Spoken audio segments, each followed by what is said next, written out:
बांग्लादेश में चुनाव के परिणाम आ गए हैं। बांग्लादेश में तकरीबन 2 दशक बाद बीएनपी यानी कि बांग्लादेश नेशनलिस्ट पार्टी ने सत्ता में वापसी की है।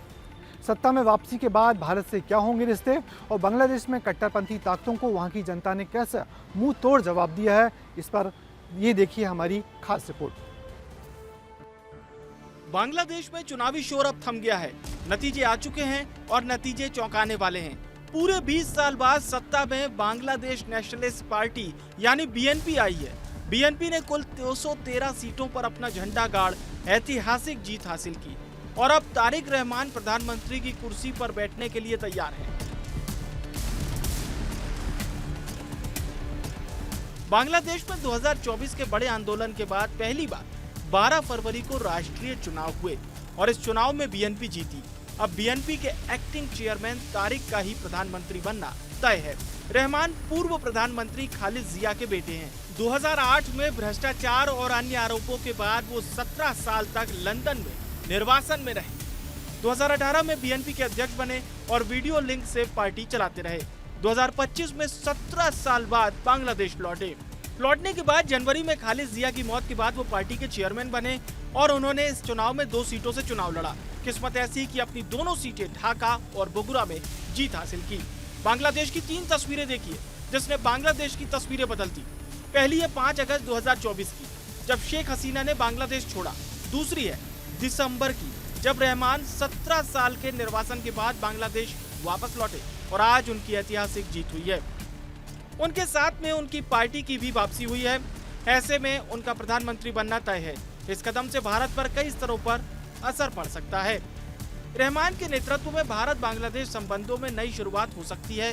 बांग्लादेश में हिंदुओं पर हमलों में कमी आ सकती है और आर्थिक सहयोग भी मिल सकता है।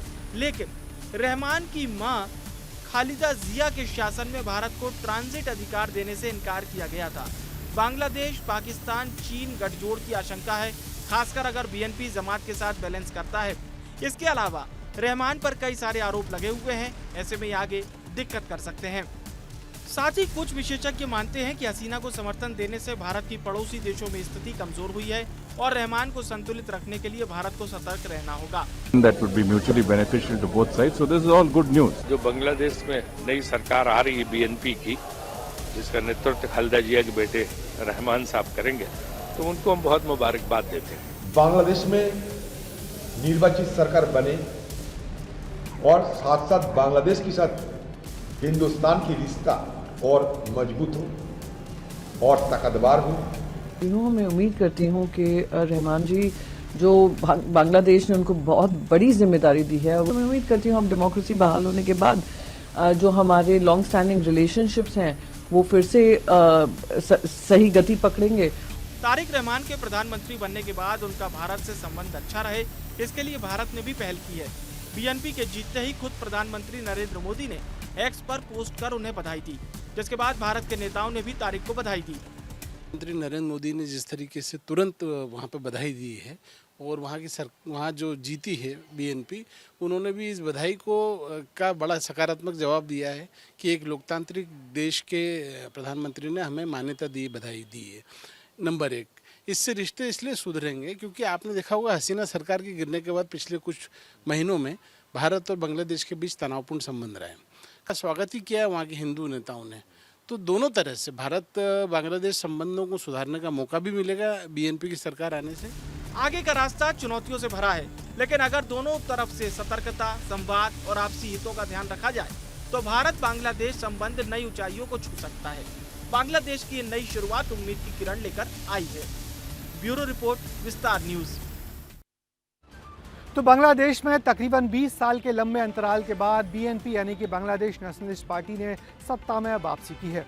तारिक रहमान ने प्रधानमंत्री पद संभालने की तैयारी भी कर ली है। अब पूरे दक्षिण एशिया की निगाहें इस नई सरकार पर लगी हुई हैं।